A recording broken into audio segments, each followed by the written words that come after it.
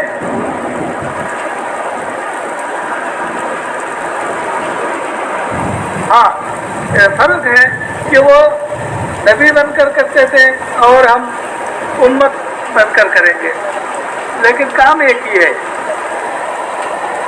تعارف اور حیثیت دو ہے. اس لیے میرے محترم دوست اور بزرگوں، ایمان سب سے اہم چیز ہے اللہ کی قربت حاصل کرنے کے لیے. ایمان نہ ہو تو قربت کا ابتدا ہی نہیں ہوتا.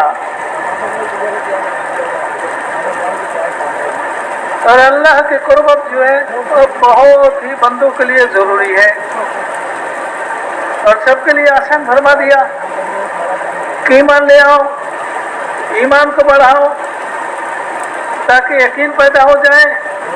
ایمان لے آؤ، ایمان کو بڑھاؤ تاکہ تقویٰ کے درجہ تک پہنچ جاؤ. تقویٰ کے درجہ تک پہنچنے کے بعد ہر متقی کے لیے اللہ کے جتنے احکامات ہیں اس کو کرنا آسان ہو جاتا ہے. اور جتنے منہیات ہیں اسے روکنا بھی آسان ہو جاتا ہے. ہاں، یہ تقویٰ کی قوت ہے. معمورات کو آسان کر دیتے ہیں، منہیات سے بچنا آسان کر دیتے ہیں. یہ قوت ہے اندر کی. یہ قوت پیدا ہوتا ہے دل میں، اور دل کو اللہ تعالیٰ نے سب کو دیا ہے، کسی کو محروم نہیں کیا. بعض آدمی سے بولنے سے محروم ہے، وہ بول نہیں سکتے، لیکن دل اللہ نے سب کو دیا ہے، سمجھ اللہ تعالیٰ نے سب کو دیا ہے. اس لیے میرے محترم دوست اور بزرگوں، اس کی بڑی فضیلت بھی ہے. جیسا کہ ایمان اہم ہے، ایمان کی ایمان جس کلمہ سے کلمہ کے ذریعے سے لوگ ایماندار میں شامل ہوتا ہے، ایماندار بنتا ہے، اس کلمہ کی بہت فضیلت بھی ہے. ہاں، جو ایک دفعہ لا الہ الا اللہ پڑھے اس کے تمام گناہوں کی مغفرت کر دی جاتی ہے، چاہے جتنا بڑا گناہ کیوں نہ کیا ہو. شرک بھی معاف ہو جاتا ہے. ہاں، اور اس سے دل صاف ہو جاتا ہے.